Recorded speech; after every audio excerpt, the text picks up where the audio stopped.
For the first time in Victoria, One Nation is now ahead of Labor and the Coalition, according to new polling out today. Let's go live to state political reporter Paul Dowsley. Afternoon, Paul. The Premier's popularity has plummeted again. And these are ominous results for Jacinta Allan and Labor. Mike, it's also not great news for the Coalition because it shows the continuing rise of One Nation. This is the first preference result. One Nation there is ahead of both Labor and the Coalition. It is by just 1%, but still it's significant because it's the first time in Victoria that One Nation's been ahead of both.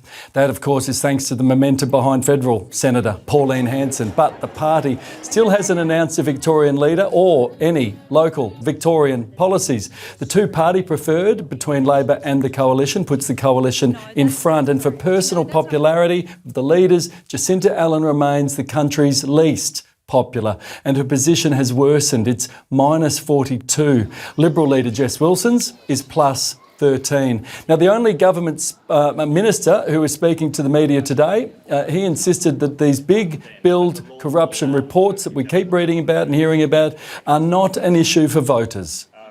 I've knocked on maybe 80 doors in the last couple of weeks, and this is not to tell you that there's not an issue. We are absolutely committed to making sure that every workplace is safe through the actions I've just described. But not one of those 80 people have talked to me about this issue, not one. I'm confident Labor will win.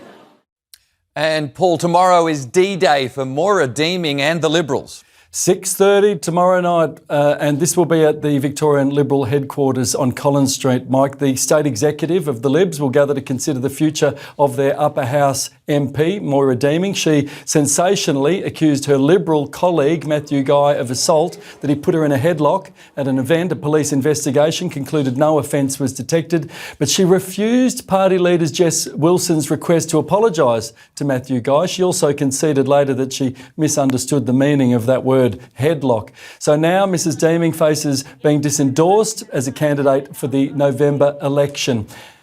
Has Moira been invited to attend tomorrow night? Oh, I understand that's the case, yes. And do you know if she will? That's a matter for Moira. Would you like her to? Would you like to hear her side of this story? That's a matter for Moira. Have you put the case to the executive to ask Moira? No, this is a meeting of the state executive. The state executive will meet to consider this matter tomorrow night. That meeting tomorrow night isn't just to discuss options of what they'll do, Mike. It's also likely to deliver a decision tomorrow night. State political reporter Paul Dowsley. Paul, thank you.